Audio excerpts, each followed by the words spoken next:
বেলা তখন 12টা। গাড়ি এসে থামলো কাবিরের নিজের বাড়ির সামনে।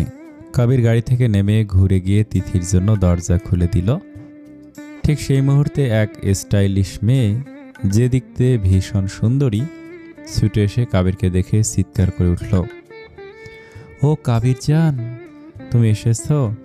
I miss you so much baby, বলে মেয়েটি তিথিকে অবাক করে দিয়ে কাবিরকে শক্ত করে জড়িয়ে ধরল। তিথি পাথরের মতো স্থির হয়ে গাড়িতে বসে রইল। তার চোখের সামনে এ কি দৃশ্য! তবে কি সত্যি কাবির তাকে ছেড়ে অন্য কাউকে বেছে নিবে? সাবা নামের সেই স্টাইলিশ মেয়েটি কাবিরকে একরকম জড়িয়ে ধরেই টানতে টানতে বাড়ির ভেতরে নিয়ে যেতে লাগলো। সাবা আদো আধো ঢং করা কণ্ঠে বলতে শুরু করলো, কাবির বেবি, তুমি কোথায় ছিলে বলো তো? আমি সেই 2 আওয়ার্স আগে আসছি। How could you make me wait so long? Kabir প্রতিবাদ করলই না, বরং আর চোখে পেছনে দাঁড়িয়ে থাকা তিথির দিকে তাকে এক চিলতে মুচকে হাসি দিল। তারপর সাবাকে নিয়ে গটগট করে অরণ্য কুটিরের ভেতরে চলে গেল। তিথির বুকের ভেতরটা অপমান আর রাগে জ্বলে উঠল। সে রাগে গজগজ করতে করতে বাড়িতে ঢোকে, কারো দিকে না তাকিয়ে সরাসরি প্রমার রুমের দিকে চলে গেল।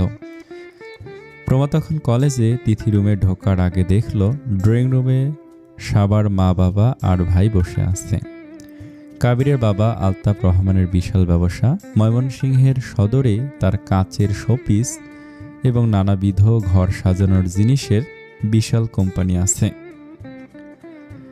আলতাফ রহমান আর সারিয়াসমিন তিথির দিকে একবার তাকালেনি ঠিকই, কিন্তু পরক্ষণে আবার মেহমানদের সাথে আলাপে মগ্ন হয়ে গেলেন।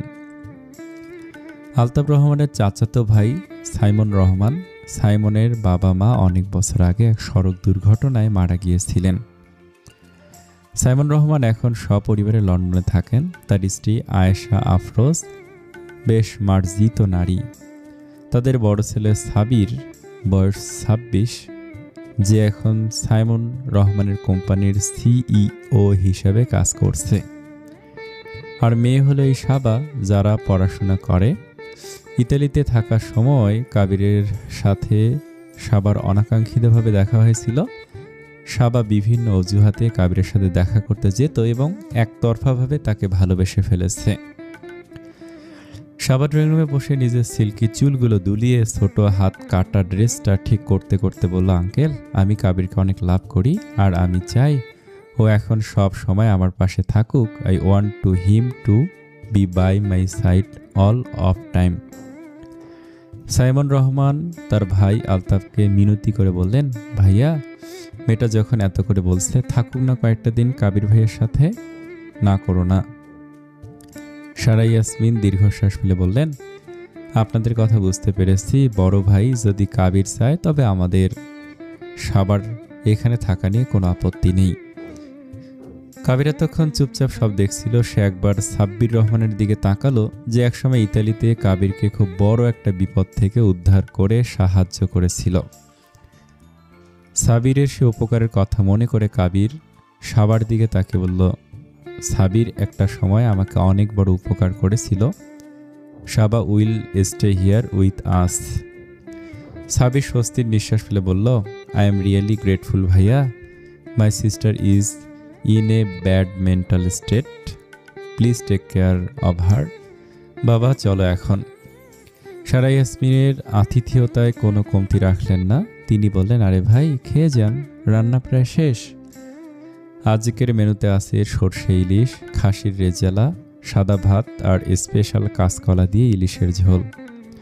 অন্যদিকে তিথি প্রমার রুমে গিয়ে মাথায় প্রায় 20 মিনিট ধরে পানি দিল। তার মাথাটা রাগে ছিঁড়ে যাচ্ছে।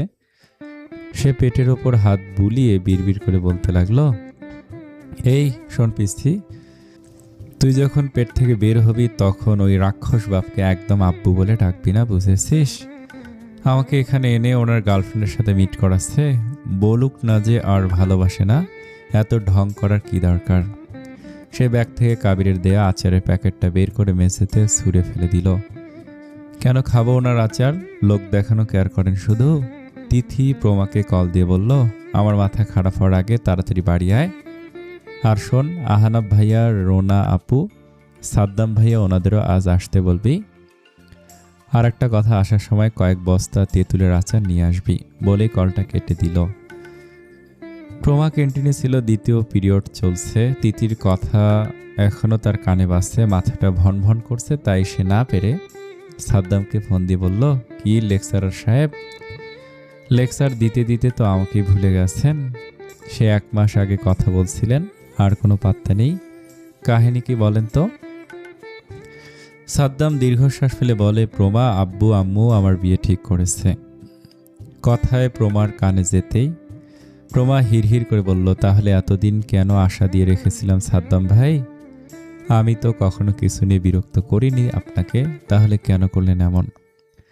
সাদ্দাম হুহা করে হেসে বলল, ওহ প্রমা, তুমিও না পিছিয়ে আসো। এখন বলো, কোনো দরকারে কল দিয়েছ? আমার আবার 2টা থেকে লেকচার ক্লাস আছে। প্রমা নাক টানতে টানতে বলে, সামনে পাই, আপনাকে এরপর বোঝাবো। সাদ্দাম হতাশ স্বরে বলে, এইবার বলবে পিচ্চি রানী, আমাকে ক্লাসে যেতে হবে তো? প্রমা আহ্লাদি গলায় বলল, তিথি, আহানাব ভাইয়া, রোনা আপু আপনাকে আজকের মধ্যে আসতে বলেছে, আসবেন তো? সাদ্দাম দুষ্টু এসে বলে, হবুবও বলেছে, না এসে কি পারি? তবে পৌঁছাতে লেট হবে, বিকেল 5টা বেজে যেতে পারে। আচ্ছা রাখি, টেক কেয়ার। এরই মধ্যে তিথির শরীরটা বেশ ভারী লাগছে। রাইনা ডাইনির যেতে না যেতেই আর এক পেতনি এসে হাজির হয়েছে। জোহরের আজান দিতেই তিথি নিজেকে শান্ত করে জায়নামাজে দাঁড়ালো।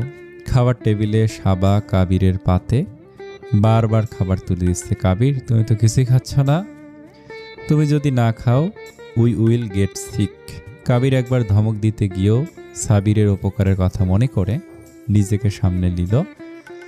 সে যান্ত্রিকভাবে বলল, সাবা, তুমি তোমার খাবার খাও, I am eating. Altaf Rahman Sara ইয়াসমিনকে বললেন, সারা, তিথিকে খাবার দিয়ে আসো। মেয়েটা কি করছে দেখো গিয়ে। সারা ইয়াসমিনের কাজের মেয়ে জরিনাকে সাথে নিয়ে তিথির জন্য খাবার পাঠাতে রান্নাঘরে ঢুকলেন। তখন আয়েশা আফরোজ কৌতূহলী হয়ে জিজ্ঞেস করলেন, ভাইয়া, ওই তিথি মেয়েটা আসলে কে? কাবির চুপ করে রইল। আলতাফ রহমান কাবিরের দিকে এক পলক তাকিয়ে গম্ভীর গলায় বললেন, তিথি হলো আমাদের বাড়ির বড় বৌমা। কথাটা শোনামাত্র সাবা চিৎকার করে উঠল। সে হাতের চামচটা টেবিলে ঠুকে দিয়ে বলল, কাবির, আমি যেটা শুনলাম ওইটা কি সত্যি? Tell me or I will cut me wrist. Kabir ঠান্ডা গলায় বলল, রিল্যাক্স সাবা। সে সাবার হাত থেকে চামচটা কেড়ে নিয়ে নিচে রাখল। সাবা স্বভাবজাত ঢঙ্গে কাবিরকে জড়িয়ে ধরে কাঁদতে কাঁদতে বলল, I love you so much Kabir, I can't live without it. Kabir Simon Rahman ও সাবিরের অস্বস্তিকর চেহারাগুলোর দিকে তাকিয়ে সাবার মাথায় হাত রাখল। তিথির ওপর নিজের অভিমান আর সাবিরের প্রতি কৃতজ্ঞতা সব মিলিয়ে সে বলে ফেলল, don't worry Saba, I will always be with you. সারা জীবন থাকবে তো? হ্যাঁ, সারা জীবন থাকবো। কাবিরের চোখ দুটো তখন রাগে আর জেদে লাল হয়ে আছে। দরজার আড়াল থেকে এই পুরো ঘটনাটা তিথি অপলক দৃষ্টিতে দেখছিল। সে বুঝতে পারল কাবির তাকে কষ্ট দেওয়ার জন্যই পরিকল্পিতভাবে এখানে এনেছে। তিথির দুচোখ ফেটে জল এলো, কিন্তু সে ঠোঁট কামড়ে নিজেকে সামলালো। তখনই সারা ইয়াসমিন তিথিকে দরজার আড়ালে দাঁড়িয়ে থাকতে দেখে ফেললেন। তিথি, তুই এখানে দাঁড়িয়ে কেন মা? নিচে আয়, চল সবাই মিলে একসাথে খাবি। সারা ইয়াসমিন তিথির হাত ধরে এক প্রকার টেনে নিয়ে ডাইনিং টেবিলের সামনে বসালেন। তিথির পরনে তখন নামাজের হিজাব। মুখটা খোলা থাকায় তার স্নিগ্ধ মায়াবী রূপটা যেন আরো বেশি ফুটে বের হচ্ছে। সাবির এতক্ষণ নিজের বোনকে নিয়ে ব্যস্ত থাকলেও তিথিকে দেখা মাত্র সে যেন থমকে গেল। লন্ডনে সে কত শত আধুনিক মেয়ে দেখেছে তার হিসেব নেই, কিন্তু তিথির মতো এমন মায়াবতী মেয়ে সে আজ পর্যন্ত দেখেনি। তিথিকে সাবিরের ঠিক পাশের চেয়ারেই বসতে দেয়া হলো। মা, এই যে উনি হচ্ছেন তোর বাবার চাচাতো ভাই, তোর চাচা শ্বশুর, আর এই হলো তোর চাচি শাশুড়ি, আর এই হলো সাবা তোর আপু, ও হলো সাব্বির তোর ভাই। তিথি মনে মনে ভাবলো, দাঁড়াও লন্ডনী পেতনি, তোমাকে আন্টি ডাক দিয়ে তোমার বয়স 10 বছর বাড়িয়ে দিচ্ছি। সে সাবার দিকে তাকে একটা বাঁকা হাসি দিয়ে বলল, আসসালামু আলাইকুম আন্টি, কেমন আছেন? খাচ্ছেন না কেন? আম্মু, তুমি ওনাকে কিছু দিচ্ছ না কেন? আন্টি তো একদম শুকনো হয়ে যাচ্ছেন। তিথির মুখে আন্টি ডাক শুনে সাবার চেহারার রং মুহূর্তেই পাল্টে গেল। সারা ইয়াসমিন তিথির দুষ্টুমি বুঝতে পেরে সাবার পাতে আরও এক পিস মাছ তুলে দিয়ে বললেন, হ্যাঁ রে তিথি, ঠিকই বলেছে, সাবা তুমি তো কিছুই খাচ্ছ না। সারা ইয়াসমিন সাবার পাতে আরও এক পিস মাছ তুলে দিতেই সাবার রাগে গা রিরি করে উঠল। সে আয়েশা আফরোজের দিকে তাকিয়ে সাহায্য চাইল। আয়েশা আফরোজ আলতাফ রহমানের দিকে তাকিয়ে কিছুটা অবাক স্বরে জিজ্ঞেস করলেন, ভাইয়া এই মেয়েটা কি সত্যি সত্যি কাবিরের বউ? আলতাফ রহমান বেশ গর্বের সাথে আর দৃঢ় গলায় উত্তর দিলেন, হ্যাঁ আয়েশা, ও যেমন আমার ছেলের বউ তেমনি আমার নিজের মেয়ের মতো, ওই এই বাড়ির বড় বৌমা। আলতাফ রহমানের কথা শুনে সাবার চল শক্ত হয়ে এলো। সে কিছু একটা বলতে যাচ্ছিল ঠিক, কিন্তু সাইমন রহমান মেয়ের অবস্থা বুঝতে পেরে চোখের ইশারায় তাকে শান্ত থাকতে বললেন। তিনি চাইলেন না কোনো অপ্রীতিকর পরিস্থিতির সৃষ্টি হোক, কিন্তু সাবা তো দম্বার পাত্রী নয়। সে ঢং করে গা এলিয়ে দিয়ে আঙ্কেল আলতাফ রহমানের দিকে তাকিয়ে নালিশ করার সুরে বলল, uncle please tell her to stop, আমি আপনার ছেলের কাজিন, আর এই মেয়েটা আমায় বারবার আন্টি ডাকছে কেন? ওকে আমি চেনে না? How nonsense she is. Tithi সাবারে ইংলিশ নালিশ শুনে মনে মনে হাসল। সে গ্লাসে পানি ঢালতে ঢালতে আর চোখে দেখল কাবির এক দৃষ্টিতে তার দিকে তাকিয়ে আছে। সাবার কথায় কাবির বিরক্ত হলেও মুখে কিছু বলল না, বরং তার চোখ যেন তিথির প্রতিটি নড়াচড়া মেপে নিচ্ছে। তিথি খুব শান্ত গলায় বলল, আরে আন্টি থরি আপু, আপনি রাগ করছেন কেন? আমাদের দেশে বড়দের সম্মান দিয়ে কথা বলাই নিয়ম। আপনি তো কাবির ভাইয়ের কাজিন, সেই হিসেবে তো আপনি আমার বড়ই হবেন, তাই না? তাছাড়া আপু ডাকা আর আন্টি ডাকা তো একই। মুখে ভাত চিবোতে চিবোতে বলল। তখনই তিথি পানির গ্লাসটা নিতে গেল, আর ঠিক সেই মুহূর্তে সাব্বিরও একই গ্লাসে হাত দিল। সাবির তিথির চোখের দিকে তাকিয়ে এক মুহূর্তের জন্য যেন সব ভুলে গেল। কাবিরের চোয়াল তখন রাগে শক্ত হয়ে এসেছে। সাব্বির আর তিথির হাতের ওপর হাত থাকাটা কাবির সহ্য করতে পারল না। সে নিজের হাতের গ্লাসটা ধপাস করে টেবিলের উপর নামিয়ে রাখল। কাঁচের টেবিলটা যেন কেঁপে উঠল। কাবির গম্ভীর অথচ তীক্ষ্ণ গলায় সাব্বিরের দিকে তাকিয়ে বলল, Sabbir, I think you are forgetting something. Tithi আমার স্ত্রী, আর আমার জিনিসের ওপর অন্য কারো ছোঁয়া আমার একদম পছন্দ না। So hands of. দুপুরে সেই খাবার টেবিলের কাণ্ড আর কাবিরের প্রোটেক্টিভ রূপ দেখে তিথি তো খুশিতে গদগদ। রুমে এসে সে প্রমার বিছানার ওপর একচোট নেচে নিল।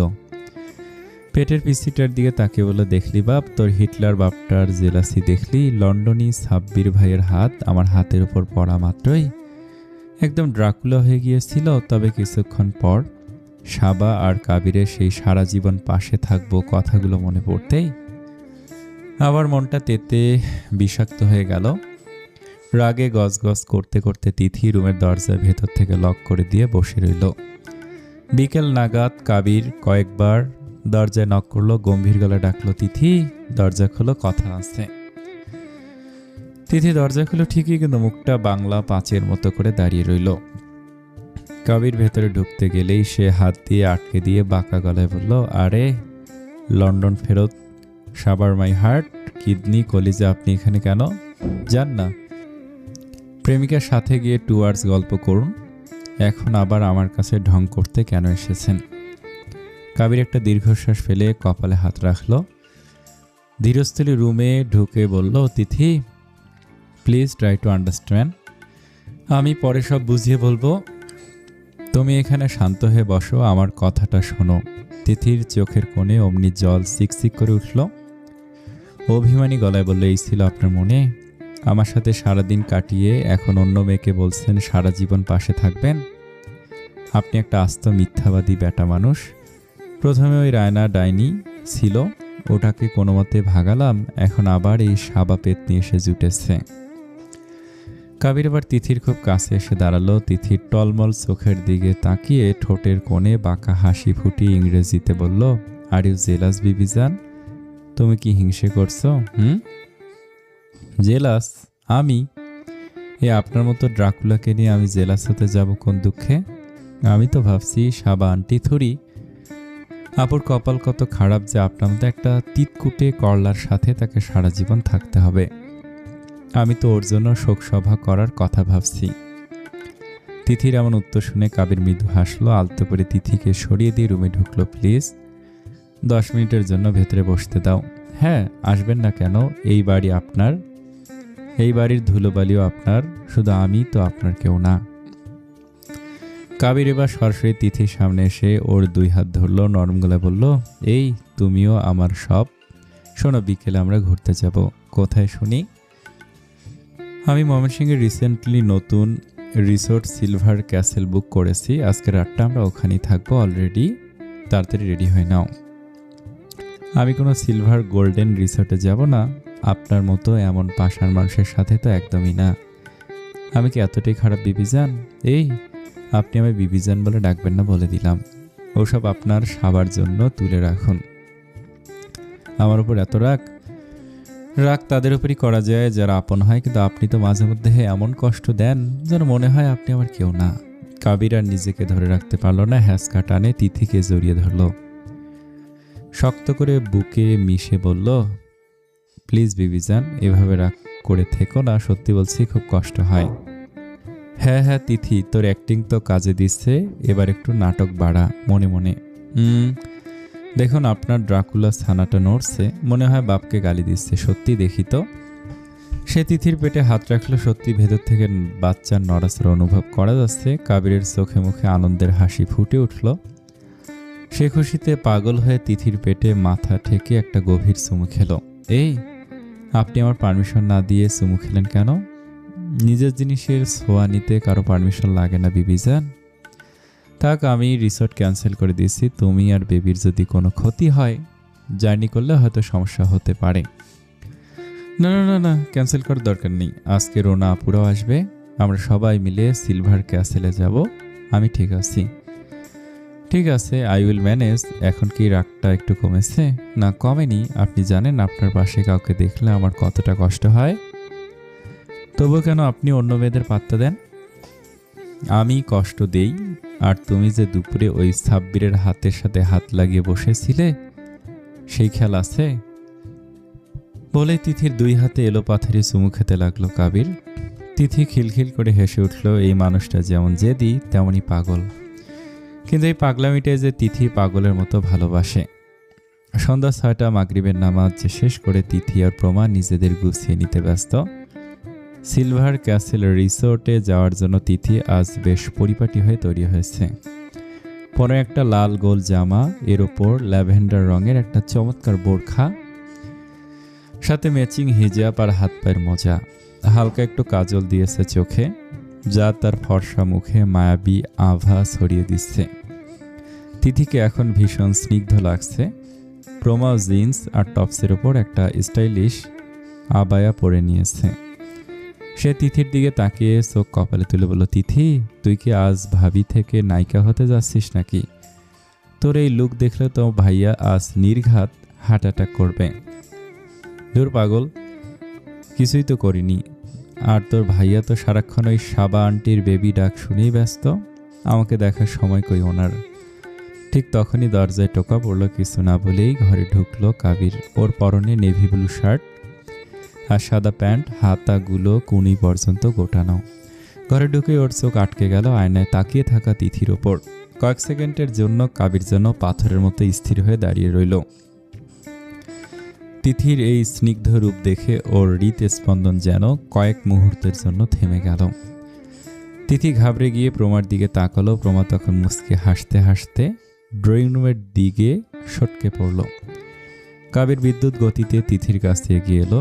ওর গলা স্বর কিছুটা ভারী হয়ে এলো। কাবির তিথির একদম সামনে দাঁড়িয়ে নিচু গলায় বলল, তোমায় কোনো আয়না দেখবে এটা আমি কখনোই মানতে পারবো না বিবিজান। তোমায় শুধু আমি দেখব আর আল্লাহ দেখবেন। তিথি একটু ভাব নিয়ে বলল, কেন? আপনার তো লন্ডন ফেরত বেবি তো আছেই, আমাকে দেখে আবার হিংসে করছেন কেন? তিথি কাবিরের পরিয়ে দেয়া কালো নিকাবটা একটু ঠিক করে দিয়ে বলল, বেবি তো অনেক থাকে বিবিজান, কিন্তু আমার অন্ধকার জীবনে আলো ছড়ানোর মতো ধ্রুব তারা তো একটাই। তোমার এই মায়াবী রূপটা আজ বড় বেশি ডিস্টার্ব করছে আমায়। তিথি নিজের হার্টবিট সামলাতে পারছিল না। সে একটু সরে গিয়ে বলল, চলেন, দেরি হয়ে যাচ্ছে। রোনা আপুরা হয়তো পৌঁছে গেছে। আর সাবা আপুকে কি সাথে নিচ্ছেন? কাবিরের মুখটা মুহূর্তে গম্ভীর হয়ে গেল। সে তিথির হাত ধরে নিচের দিকে ঘুরিয়ে বলল, আজকের রাতটা শুধু তোমার আর আমার অনাগত সন্তানের। ওখানে অন্য কারো জায়গা নেই, সাবা বাড়িতেই থাকবে। এবার চলো, গাড়ি রেডি। তিথি মনে মনে ইয়েস, লন্ডনেই পেতনিয়াস বাড়িতেই পৌঁছবে। সে কাবিরের সাথে ঘর থেকে বেরিয়ে এলো। ড্রয়িং রুমে সাবা দাঁড়িয়েছিল খুব সুন্দর করে সেজে। ভেবেছিল হয়তো সেও যাবে, কিন্তু কাবির যখন সাবাকে ছাড়াই যাওয়ার ইশারা করলো, তখন সাবার ফর্সা মুখটা রাগে নীল হয়ে গেল। কাবির আর তিথি বের হতে যাবে, ঠিক তখনই সাব্বির ড্রয়িং রুম থেকে বেরিয়ে এলো। সাব্বিরের পরনে এখন ব্ল্যাক ফর্মাল শার্ট আর গ্রে কালারের ট্রাউজার, হাতে দামি ঘড়ি, চুলে পরিপাটি কাট, সব মিলিয়ে তাকে বেশ হ্যান্ডসাম লাগছে। সাব্বির কাবিরের দিকে তাকে স্মিত হেসে বলল, কাবির ভাইয়া, I think you should all join you. সবাই একসাথে থাকলে বেশ ভালো লাগবে, তাই না? Would will be great fun. Kabir কিছুটা অনিচ্ছা সত্ত্বেও সাব্বিরের উপকারের কথা ভেবে না করতে পারল না। সে সংক্ষেপে উত্তর দিলে, হ্যাঁ, চাইলে যেতে পারো, তোমাদের গাড়ি নিয়ে আসো, আমাদের গাড়ি ফলো করো। কাবিরা গেট দিয়ে বের হতে যাবে, এমন সময় সারা ইয়াসমিন পেছন থেকে ডাক দিলেন। তিনি তিথির কাছে এসে চিন্তিত মুখে বললেন, তিথিমা, সাবধানে চলাফেরা করবে। আর কাবির, তোকেও বলিহারি, এই রাত বিরাতে মেটারি অবস্থায় কোথায় যাচ্ছিস, একটু সাবধানে থাকিস। কাবির মায়ের মাথায় হাত রেখে আশ্বস্ত করে বলল, আম্মু টেনশন করো না তো, আমি আছি তোর সাথে। পাশে দাঁড়িয়ে প্রমা মুখ টিপে হেসে বলে, হ্যাঁ আম্মু, তোমার সুপার হিরো ভাইয়া থাকতে আমার তিথির কোনো বিপদ হতেই পারবে না। ভাইয়া তো এখন তিথির জন্য বডিগার্ড হয়ে গেছে। সারা ইয়াসমিন হেসে তিথির মাথায় একটা চুমু খেয়ে বললেন, জামা, নিজের খেয়াল রাখিস। তিথি অমনি ফিক করে হেসে দিয়ে বলল, আম্মু তুমি তো শুধু কপালে চুমু দিলে, ওদিকে ড্রাকুলার তো ভাবছে তার ভাগ কমে যাচ্ছে কিনা, ওনার নজর কিন্তু খুব কড়া। তিথির এই হুট করে বলা মজার কথা শুনে সাব্বির শব্দ করে হেসে দিল। সাব্বিরের সে হাসির দিকে তাকিয়ে কাবিরের সোয়াল শক্ত হয়ে গেল। তার বুক জ্বলে উঠল প্রবল ঈর্ষায়। ঠিক তখনই আলতাফ রহমান অফিস থেকে ফিরলেন। বাড়ির সামনে জটলা দেখে তিনি অবাক হয়ে জিজ্ঞেস করলেন, তোমরা সবাই মিলে কোথায় যাচ্ছ? কাবির বলল, সিলভার ক্যাসেল রিসোর্টে। আব্বু এই অবস্থায় রাত বিরাতে বাইরে যাও কি ঠিক? তিথিকে নিয়ে আজকে যাওয়ার দরকার নেই, ও বাড়িতেই থাকুক। আব্বু তুমি চিন্তা করো না তো, আমি ঠিক নিজের খেয়াল রাখতে পারবো। আর আপনার ছেলে তো আছেই, এক মুহূর্তের জন্য চোখের আড়াল হতে দেয় না। আব্বু তুমি শুধু তিথিকে আদর করেছো কেন? আমি কি কেউ না? আয় মা, বুড়িমা আমার, তুইও আয়। তিনি প্রমাকেও আদর করে দিলেন। তাহলে যাও, ভালো মতো ফিরে আসো। সবকিছু ঠিকঠাক ছিল, কিন্তু হঠাৎ সাবার মা আয়েশা আফরোজ মুখ বাঁকিয়ে বিদ্রুপে সুরে বললেন, ভাইয়া এই অবস্থায় মেয়েদের তিথিকে ইঙ্গিত করে এত নড়াচড়া করা ঠিক না, দেখলেও কেমন জানি লাগে, শরীরের তো কোনো শেপ নেই এখন। আরে চাচি আন্টি, আপনি একদম ঠিক বলেছেন, আমার তো তাও বাচ্চার জন্য শরীর এমন হয়েছে, কিন্তু আপনার মেয়ের যে অবস্থা, ওকে দেখলে তো মনে হয় লন্ডনের বাতাস খেয়ে পেট ভরিয়ে রেখেছে, হাড়গুলো গোনা যাচ্ছে একদম। How dare you! এই মেয়ে, তুমি আমার মমের সাথে এভাবে কথা বলছো কেন? Kabir baby, she her manners. সাবাও ভুল কিছু বলেনি, বড়দের উচিত ছোটদের সম্মান দিয়ে কথা বলা। এবার থামো। কাবিরের ধমক শুনে সাবা এবার ন্যাকা কান্না শুরু করলো। সাইমন রহমান মেয়ের কান্না দেখে কাবিরের দিকে করুণ চোখে তাকালেন। কাবির এক মুহূর্ত দ্বিধায় পড়ল। মেহমানদের সামনে অপমান করাটা ঠিক হচ্ছে না ভেবে সে তিথির হাত ছেড়ে দিয়ে সাবার কাছে গিয়ে সান্ত্বনা দিতে গেল। তিথি এটা সহ্য করতে পারল না। সে অপমানে আর রাগে গটগট করে পার্কিং স্পেসের দিকে চলে গেল। রাগের মাথায় সে নিজের গাড়ি কোনটা সেটা না দেখেই সামনে একটা কালো গাড়িতে গিয়ে বসে পড়ল, যেটা ছিল সাব্বিরদের গাড়ি। এদিকে সাবা কাবিরের হাত ধরে কান্না জড়ানো কণ্ঠে বলল, কাবির বেবি, তোমার সাথে আমি যাব, নয়তো আমি ওই দেয়ালে মাথা ফাটিয়ে ফেলবো। সাবার মা বলল, হ্যাঁ মা, হ্যাঁ বাবা, মেয়েটা যখন এত করে বলছো, তোমার গাড়িতে যাক। কাবির অনিচ্ছা সত্ত্বেও রাজি হলো। সে পার্কিং স্পেসে এসে দেখলো তার গাড়ি ফাঁকা, তিথি নেই। কিছুক্ষণ পর তার নজর গেল সাব্বিরের গাড়ির দিকে।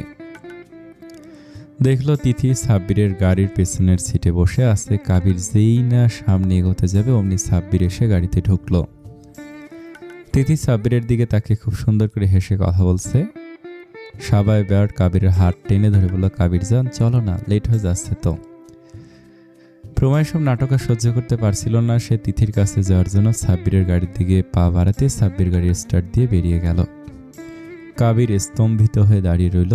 তার নিজের বউ অন্য একজনের গাড়িতে, সে অপমান আর রাগে নিজের ওপর নিয়ন্ত্রণ হারিয়ে ফেলল।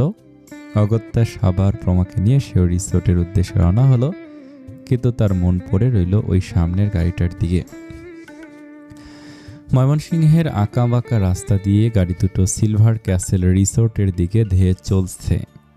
সাবা অনবরত লন্ডনের গল্প আর নিজের রূপ নিয়ে প্যাচাল পেরিয়ে যাচ্ছে।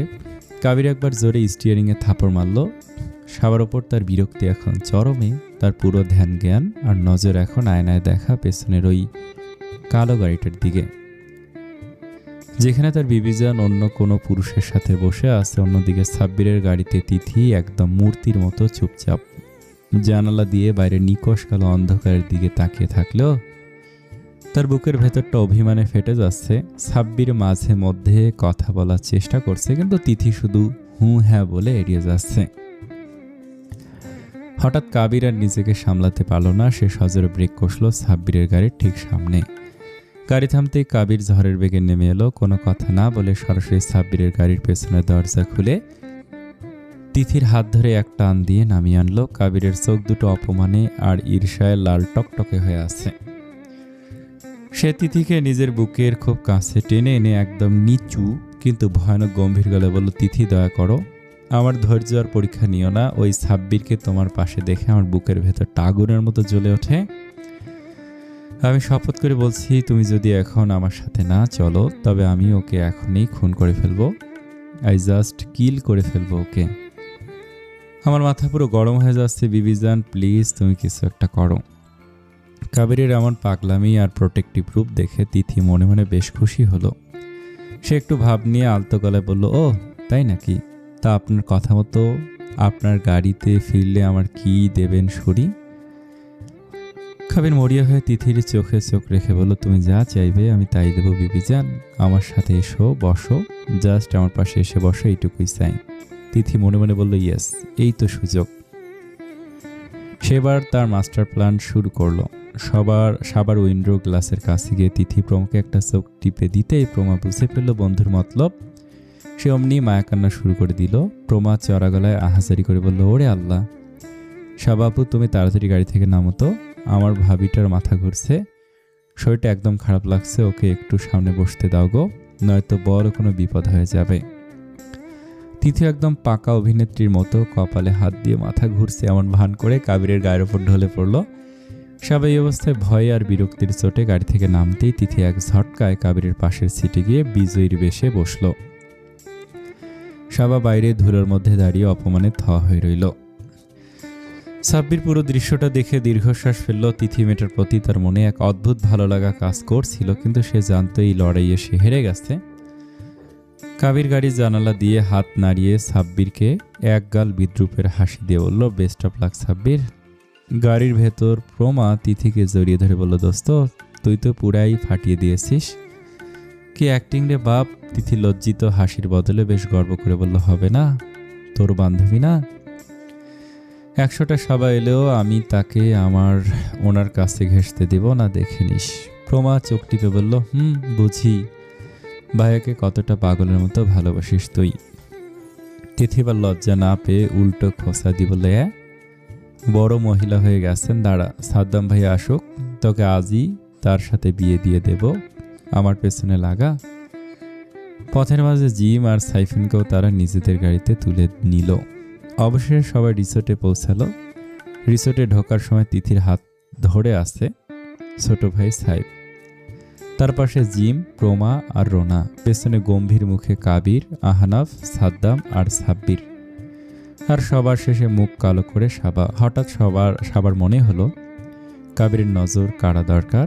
সে ওহ করে একটা শব্দ করে ঢং করে মাটিতে বসে পড়ল, যেন পায়ে দারুণ চোট পেয়েছে। তিথি সব বুঝতে পেরে দ্রুত সাইফের হাতে একটা কড়া চিমটি দিল।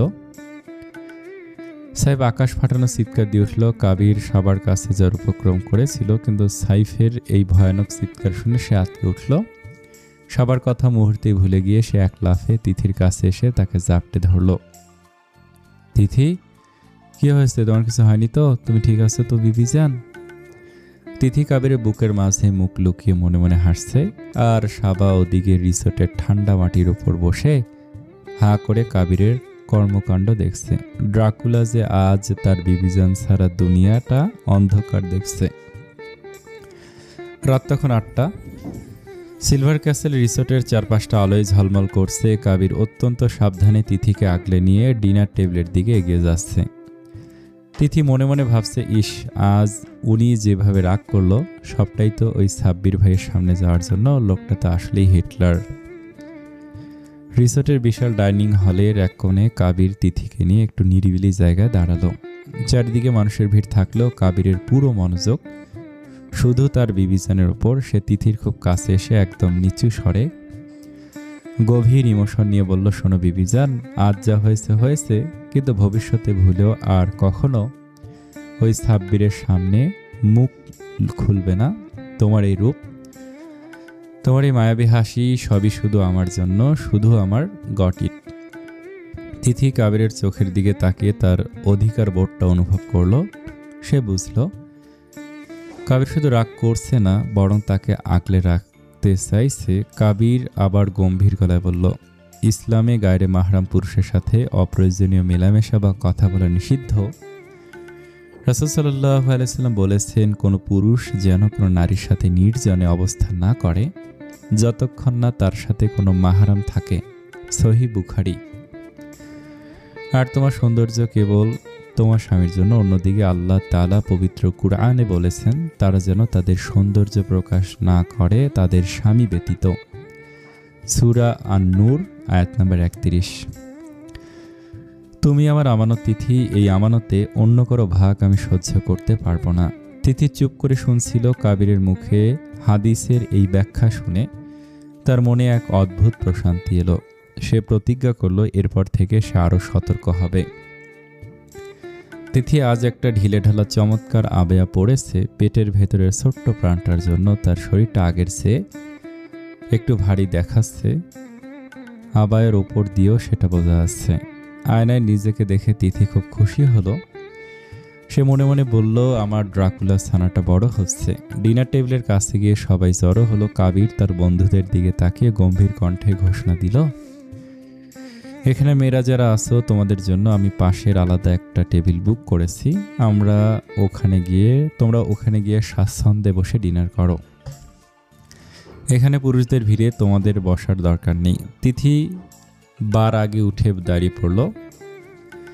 এই অবস্থায় মেকআপ করে থাকা তার জন্য বেশ কষ্টকর হচ্ছে, তাই সে খাচ্ছে তাড়াতাড়ি গিয়ে ফ্রেশ হয়ে খেতে বসতে। কিন্তু বিপত্তি ঘটালো সাবা। সে চেয়ার আঁকড়ে ধরে রইল। সাবা ন্যাকা সরে কান্না শুরু করে দিয়ে বলল, কাবির বেবি, আমি ওখানে যাব না। আমি তোমার সাথেই খাবো, না হলে আমি আজই নিজের হাত কেটে ফেলবো।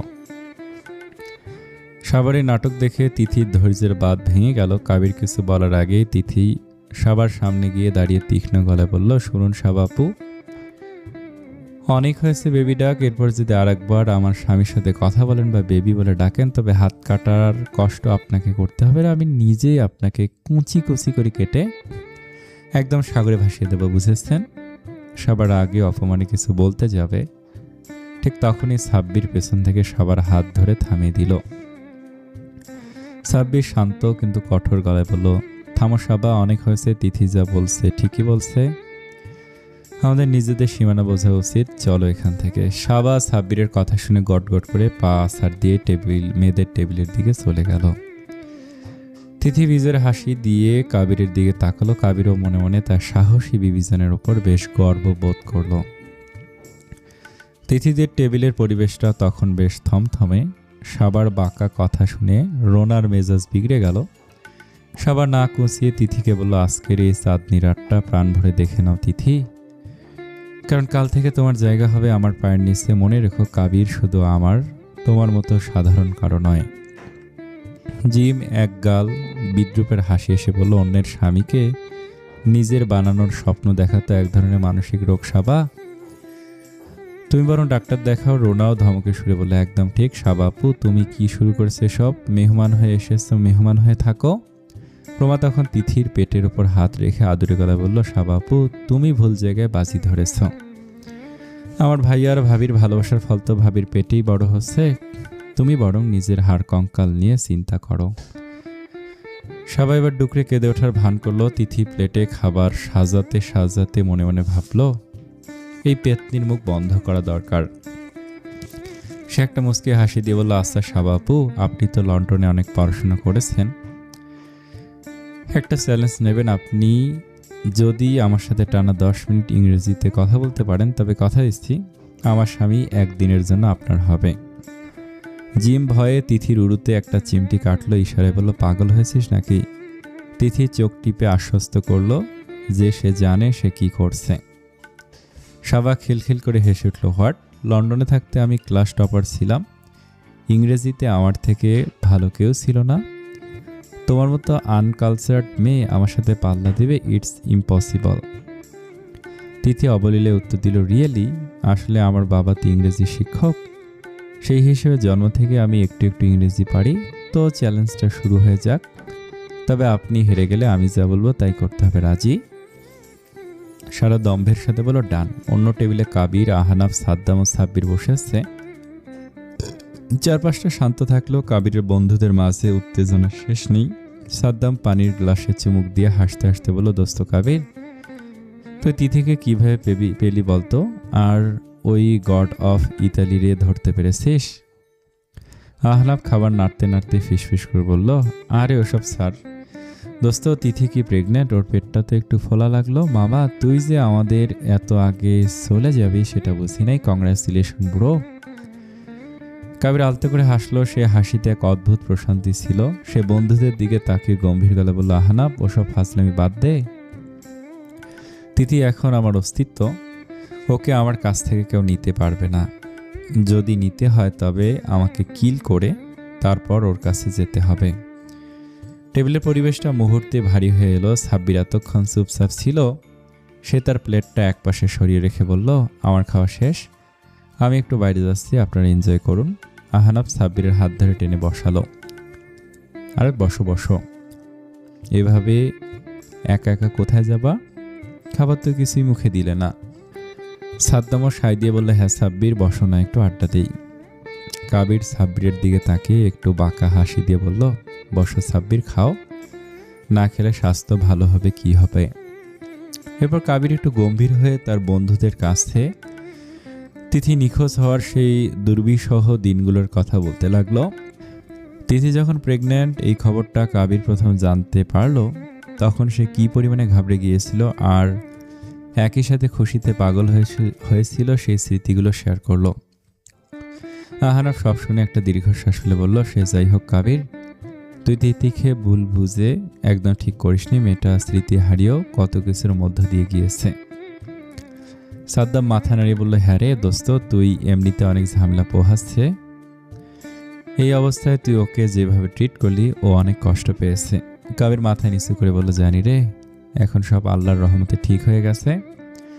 তবে সাদ্দাম, তোর সাথে আমার একটা জরুরি কথা আছে, আমার বোন প্রমার বিষয়ে। সাদ্দাম অপ্রস্তুত হয়ে গেল। কাবির বলল, আমার বোন তোকে কতটা ভালোবাসে সেটা তুই জানিস? শুরু হলো ইতিহাসে সে অদ্ভুত ইংরেজি কথোপকথন।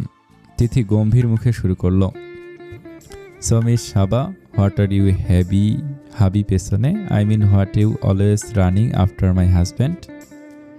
সাবা ব্যবস্থাকে খেয়ে বলল, হোয়াট আর ইউ সেইং? হাবি পেছনে, ইটস গ্রামেটিক্যালি রং।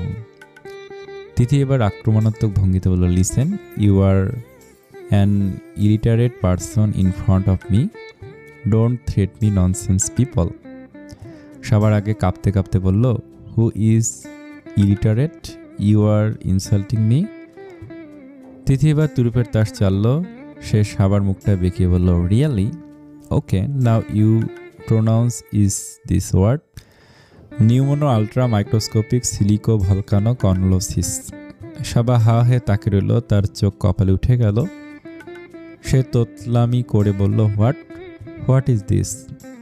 NOMO, এটা কিভাবে ইংরেজি? ও মাই গড, আই এম ক্রাইং। তিথি তাচ্ছিল্যের হাসি হেসে বলল, এটা পৃথিবীর দীর্ঘতম ইংরেজি শব্দগুলোর একটা। লন্ডনে কি শুধু বাতাস শিখেছেন? এটা উচ্চারণ করতে না পারলে আপনার ইংরেজি জ্ঞান তো জিরো। এবার বাজি হারার জন্য রেডি হন মিস লন্ডনের টপার। পুরো টেবিল জুড়ে তখন হাসির রোল পড়ে গেল। জিম আর প্রমা তো হাসতে হাসতে টেবিলের ওপর লুটিয়ে পড়ল। সবার ফর্সা মুখটা তখন অপমানের লাল থেকে দ্বিগুণী হয়ে গেছে। সাদ্দাম করুণ চোখে তাকে বলল, জানি দোস্ত, কিন্তু কি করব বল? আমার ফ্যামিলি সবাই গ্রামে থাকে, আমি প্রমাকে বিয়ে করে কোথায় রাখবো? সারাদিন আমি ভার্সিটি নিয়ে থাকি। প্রমার মতো একটা মেয়েকে রাখার মতো সামর্থ্য বা সময় কোনোটাই কি এখন আমার আছে? সাদ্দামের অসহায়ত্বের কথা শুনে কাবির কিছুক্ষণ চুপ করে রইল। টেবিলের ওপর রাখা সাদ্দামের কাপা হাতটার ওপর নিজের শক্ত হাত রাখল কাবির। তার চোখে তখন বন্ধুর জন্য মায়া আর প্রমার বড় ভাই হিসেবে একরাশ নির্ভরতা। সাদ্দাম, তুই সামর্থ্যের কথা বলছিস? আরে সামর্থ্য তো আল্লাহ দেন। আর প্রমার মতো মেয়েকে রাখার জন্য বড় প্রাসাদের চেয়ে বড় একটা হৃদয়ের বেশি প্রয়োজন, যেটা তোর আছে। তুই সারাদিন ভার্সিটিতে থাকবি, কষ্ট করবি, সেটাও জানে এবং জেনেই তোকে ভালোবেসেছে। তোর ফ্যামিলি গ্রামে থাকে তো কি হয়েছে? তুই আমাকে বিয়ে করে আমাদের বাসাতেই থাকবি, দরকার হলে আমি তোদের জন্য সব ব্যবস্থা করব। আমি তো তোদের সাপোর্টে আছি দোস্ত। তুই শুধু একবার সাহস করে আব্বু আম্মুর সাথে কথা বল, তারা তোকে অনেক পছন্দ করেন। আর প্রমার বড় ভাই হিসেবে আমি কথা দিচ্ছি, তোদের পথে আমি কোনো দিন দেয়াল হয়ে দাঁড়াবো না, বরং ছায়া হয়ে থাকবো। সাদ্দামের চোখ দুটো তখন ভিজে উঠেছে। কাবিরের মতো একজন কঠোর মানুষের মুখে এমন নরম কথা শুনে সে বাকরুদ্ধ হয়ে গেল।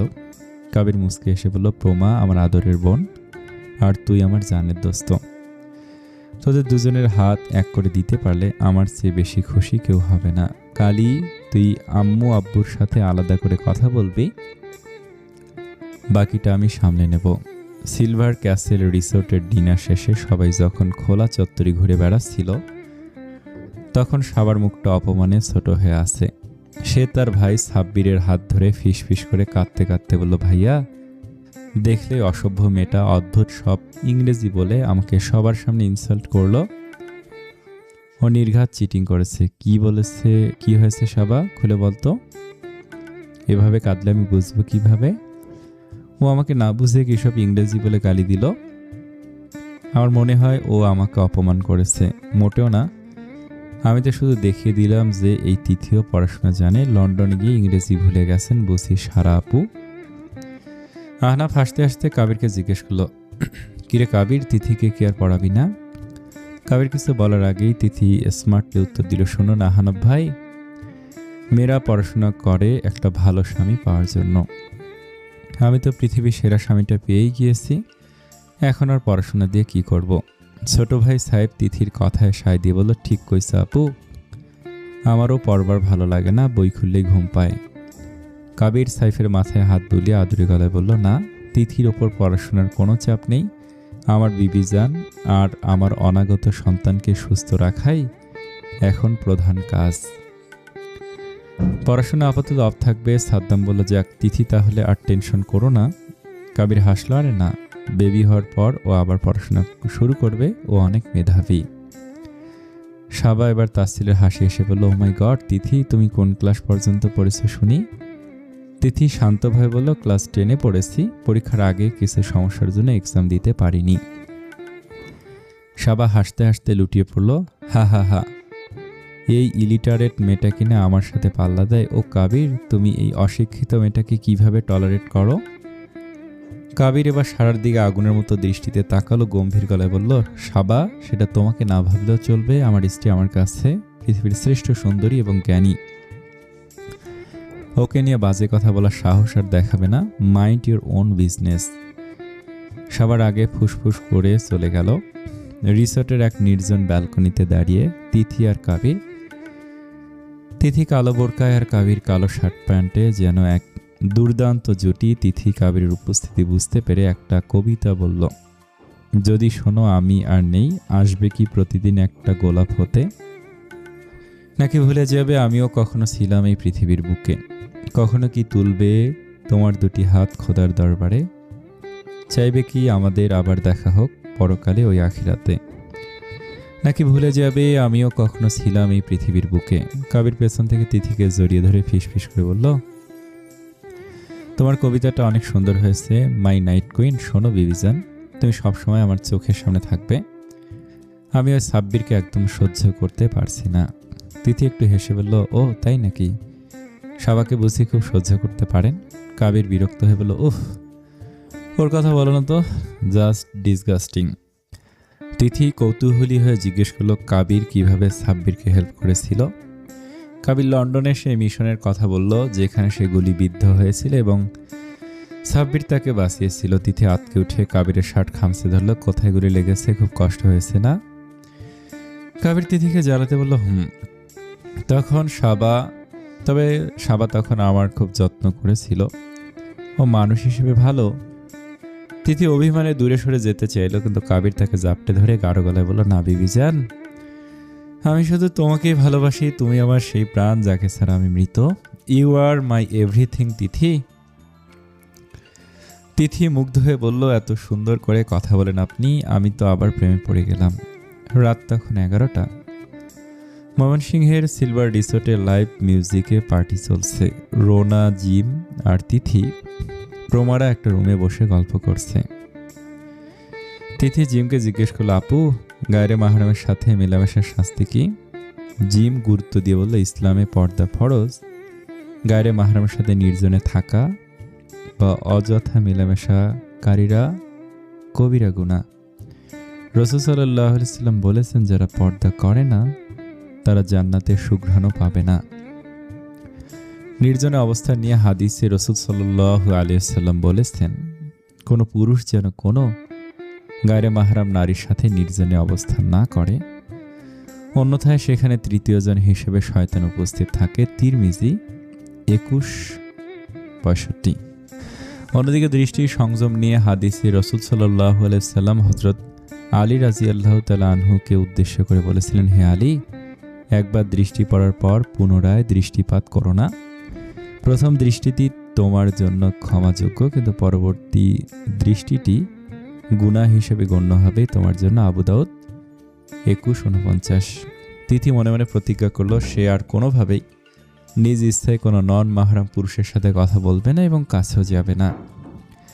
এদিকে পার্টির ভিড়ে কাবির লাল রঙের শার্ট পরে বের হয়েছে। সাবা কৌশলে একজন ওয়েটারের মাধ্যমে কাবিরকে একটি ড্রিঙ্কস পাঠালো। ওয়েটার বলল, স্যার, তিথিমান আপনাকে এটা খেতে বলেছে। কাবির তিথির নাম শুনে সন্দেহ না করে ড্রিঙ্কসটা খেয়ে নিল। আহনাব পাশে এসে ঠাট্টা করে বলল, মামা, তোর বউ তোকে কত ভালোবাসে দেখ। ড্রিঙ্কসটা খাওয়ার পর থেকে কাবিরের মাথা ঘুরতে লাগলো। সাবার মেশানোর রাগ কাজ করতে শুরু করেছে। সাবা কাবিরকে জাপটে ধরে তার ঘরের দিকে নিয়ে যেতে লাগলো। রানা এসে সাহায্য করতে চাইলে সাবা কৌশলে ভুল রুম বলে কাবিরকে নিজের রুমে নিয়ে গেল। ওদিকে তিথি রুমে পায়চারি করছে। কাবির এখন ফিরছে না দেখে তার দুশ্চিন্তা বাড়ছে। সাব্বিরও তার বোনকে খুঁজে পাচ্ছে না। সে তিথির দরজায় নক করলো। তিথি দরজা না খুলে কাঁদতে কাঁদতে বলল, ভাইয়া, উনি এখনো ফেরেনি, প্লিজ ওকে খুঁজে দিন। সাব্বির নিজের মনে শিউরে উঠল। সে ভাবলো, আমি এই মেয়েটাকে ভালোবাসলে ওর ক্ষতি করতে পারবো না। সাবা কোথায়? ও কি তবে কাবিরের সাথে? ও মাই গড, এটা হতে দেয়া যাবে না। I must save them before it's too late. সাব্বিরের বুকের ভেতরটা ধক করে উঠল। সে জানে তার বোন সাবা কতটা জেদি আর বেপরোয়া হতে পারে। সে পাগলের মতো করিডোর দিয়ে দৌড়াতে লাগলো। সাবার রুমের সামনে গিয়ে কয়েকবার জোরালো নক করতে দরজাটা হালকা করে খুলে গেল। হয়তো তাড়াহুড়ো করে সাবা দরজা ঠিকমতো লক করতে ভুলে গিয়েছিল। সাব্বির কোনো অনুমতি না নিয়েই ঝড়ের বেগে ভেতরে ঢুকে পড়ল। ভিতরে দৃশ্য দেখে তার রক্ত টকবক করে ফুটতে শুরু করলো। ড্রাগের নেশায় কাবির তখন প্রায় অচেতন। তার গায়ের সেই লাল শার্টের বোতামগুলো খোলা, চুলগুলো এলোমেলো হয়ে কপালে লেপ্টে আছে। সে অস্ফুট স্বরে শুধু তিথি বিবিজান বলে বিড়বিড় করছে। সাবা তার খুব কাছে বসে কাবিরের এলোমেলো চুলগুলো সরিয়ে দিচ্ছিল। সাব্বিরের উপস্থিতিতে সাবা চমকে উঠে দাঁড়ালো। সাব্বির সাবার দিকে আগুনের মতো দৃষ্টিতে তাকিয়ে আছে। সাবা আমতা আমতা করে বলল, ভাইয়া, প্লিজ রাগ করো না। আমি ওকে অনেক লাভ করি। তুমি তো জানো আমি ওকে ছাড়া বাঁচবো না। প্লিজ ভাইয়া, তুমি এটা করো না। সাব্বির আর নিজেকে সামলাতে পারল না। সজোরে এক থাপ্পড় বসিয়ে দিল সাবার গালে। সাবার মুখটা একপাশে ঘুরে গেল। সাব্বির দাঁতে দাঁত চেপে গর্জে উঠে বলল, থাম সাবা, এই নোংরামি তুই কোথা থেকে শিখলি? একটা বিবাহিত পুরুষ যার স্ত্রী গর্ভবতী, তার সাথে তুই এই জঘন্য কাজ করতে যাচ্ছিস? এই শিক্ষা পেয়েছিস আমাদের পরিবার থেকে? সাবা গালে হাত দিয়ে ফুঁপে কেঁদে উঠল, কিন্তু তার চোখে অনুশোচনার বদলে ছিল একরোখা জেদ। সে চিৎকার করে বলল, না, থামবো না। তুমিও তো ওই তিথিকে ভালোবাসো ভাইয়া, অস্বীকার করতে পারবে? নিজের মনের দিকে তাকিয়ে দেখো, তুমিও চাও ওকে নিজের করে পেতে। সাব্বির পাথর হয়ে দাঁড়িয়ে রইল। সাবার কথাগুলো তীরের মতো তার বুকে বিঁধল। সাবার সুযোগ বুঝে সাব্বিরের কাছে গিয়ে ফিসফিস করে শয়তানি বুদ্ধি দিতে শুরু করলো, ভাইয়া তুমি অনেক ভালো মানুষ, তাই হয়তো নিজেকে সামলে রেখেছ, কিন্তু একবার ভেবে দেখো, কাবির যদি এখন আমার হয়ে যায় তবে তিথি একা হয়ে পড়বে। তখন তিথিকে আগলে নেওয়ার সুযোগ তোমার হবে।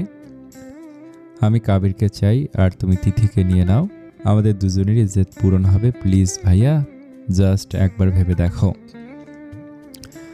সাবিরের মাথায় শয়তানি চিন্তা ভাবনা খেলে গেল। তার মনের এক কোণে থাকা সেই সুপ্ত ইচ্ছাটা সবার কথায় হঠাৎ মাথা চারা দিয়ে উঠল। রাতটা এভাবে কেটে গেল। অপেক্ষার প্রহর গুনতে গুনতে তিথির চোখের পাতা এক হয়নি, কিন্তু কাবির আর ফিরে আসেনি। সকাল 8টা বাজতেই রিসোর্টের সবাই ব্রেকফাস্টিং করার জন্য জড়ো হতে লাগলো। প্রমা তিথিকে ডাকতে ওর রুমে গিয়ে দেখে তিথি বিধ্বস্ত অবস্থায় বিছানায় পড়ে আছে। তিথি আধো ঘুমে চোখ মেলতেই প্রমা জিজ্ঞেস করলো, কিরে তোর বর কই? ভাইয়া কি এখনো আসেনি? না তো। কি? ভাইয়াটা আবার কোথায় গেল? আমি ভাবলাম ভাইয়াদের রুমেই আছে। মানুষটা গেল কোথায় আমি কিছুই বুঝতে পারছি না, তুই ভাইয়াদের বল না খুঁজে দেখতে। প্রমা তিথিকে জোর করে নাস্তা করিয়ে নিল। নাস্তা শেষ করে এবার ফেরার পালা। তিথি, রোনা, প্রমা আর জিম করিডোর দিয়ে হাঁটছে। সবাই গল্প করলো। তিথির মন পড়ে আছে কাবিরের কাছে। তার বুকের ভেতরটা অচেনা আশঙ্কায় কুকড়ে যাচ্ছে। উনি এখনো এলেন না কেন? কোথায় কোনো বিপদ হলো না তো? তিথি আনমনে বাগানের দিকে হাঁটছিল। হঠাৎ ছোট ভাই সাহেব দৌড়ে এসে একটা চিরকুট তিথির হাতে ধরিয়ে দিয়ে বলল, আপু, একা ভাইয়া তোমাকে এটা দিতে বলেছে। চিরকুটে লেখা, বাগানের পেছনের বাগানটা এসো। তিথির মনে কৌতূহল আর ভয় দুটোই দানা বাঁধল। সে পা টিপে টিপে বাগানের একদম নির্জন কোণাটায় গিয়ে দেখল, তাতে তার পায়ের তলার মাটি সরে গেল। মুহূর্তে মাথাটা ঘুরে উঠল তার। চোখের সামনে সবকিছু অন্ধকার হয়ে এবং সে জ্ঞান হারিয়ে মাটিতে লুটিয়ে পড়ল। দুপুর 12টা। তিথি এখন হাসপাতালের বেডে শুয়ে কাবির পাশে বসে আছে।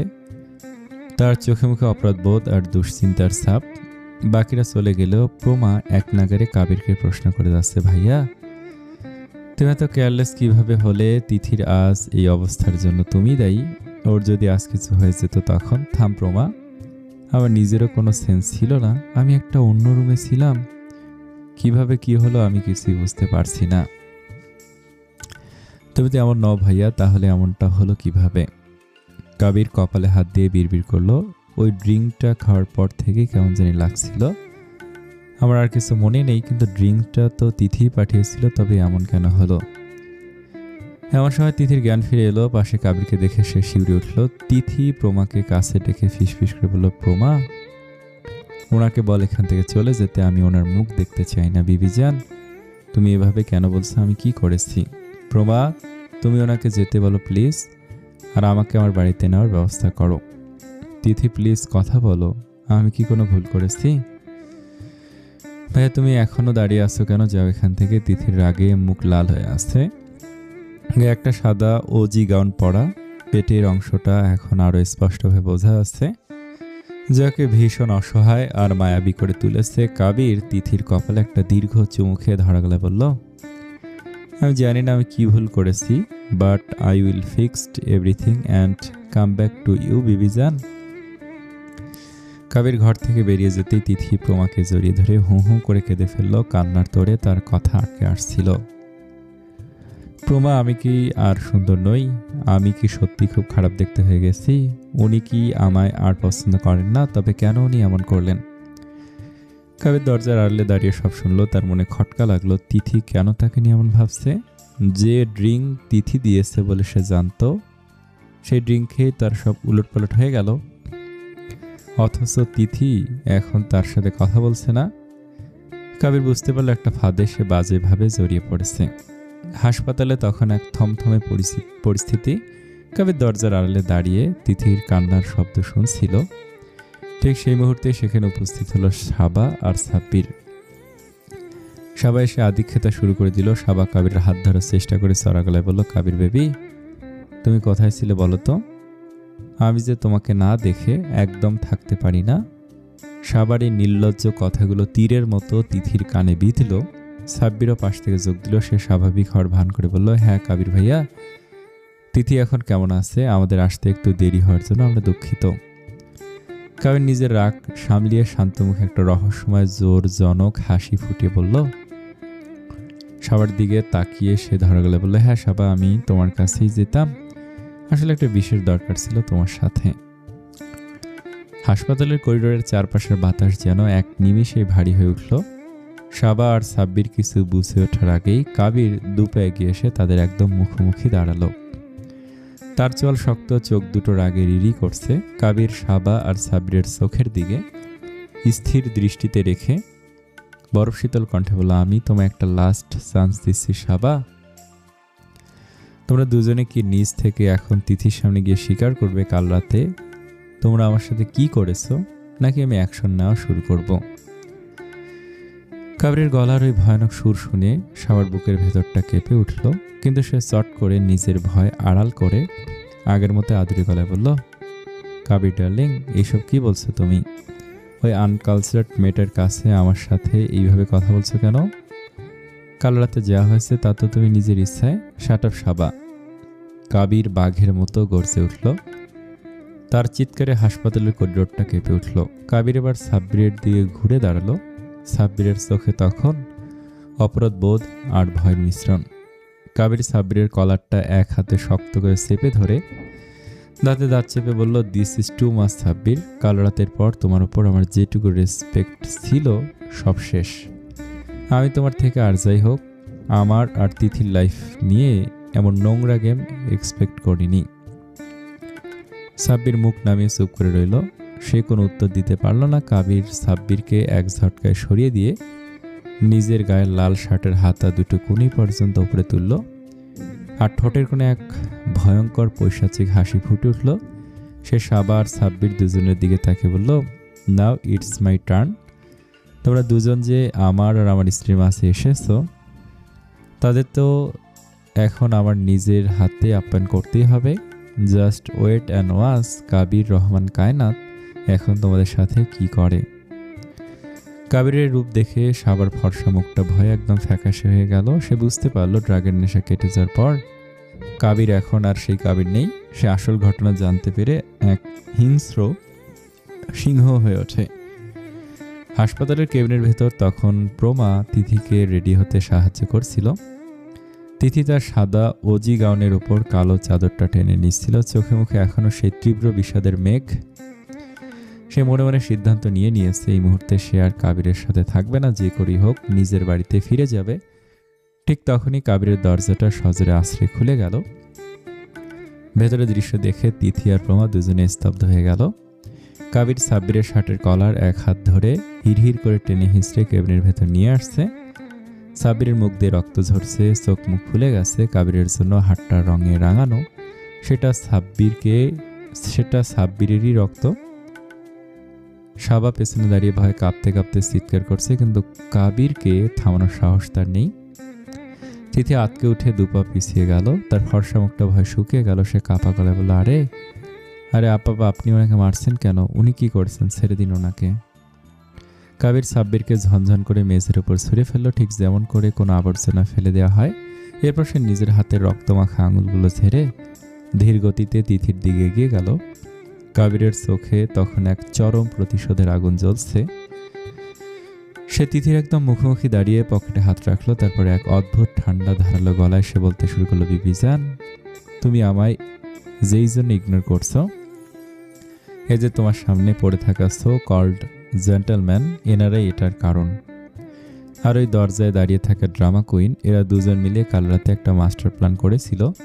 যে ড্রিঙ্কসটা তুমি পাঠিয়েছো বলে আমাকে খাওয়ানো হয়েছিল, সেটা ড্রাগ মেশানো ছিল, উদ্দেশ্য আমাকে অজ্ঞান করে সাবার রুমে আটকে রাখা, যাতে তুমি আমাকে ভুল বোঝো। আর এই সাব্বির, সে তোমাকে সান্ত্বনা দেওয়ার বাহানায় নিজের করে পাওয়ার স্বপ্ন দেখছিল। This is their dirty game division. Kabir প্রতিটি কথা যেন কেবিনের ভেতরে চাবুকের মতো শোনালো। তিথি হা করে সাব্বির আর সবার দিকে তাকালো। অপরাধীর মতো ফুপিয়ে সে আর তিথি গলা পেটটার উপর হাত রেখে দীর্ঘশ্বাস ফেলল। তার চোখ গিয়ে দুই ফোঁটা অশ্রু গড়িয়ে পড়ল, তবে সে চোখে এবার আর দুর্বলতা ছিল না, ছিল এক চরম ঘৃণা। সে কাবিরের দিকে তাকিয়ে শান্ত গলায় বলল,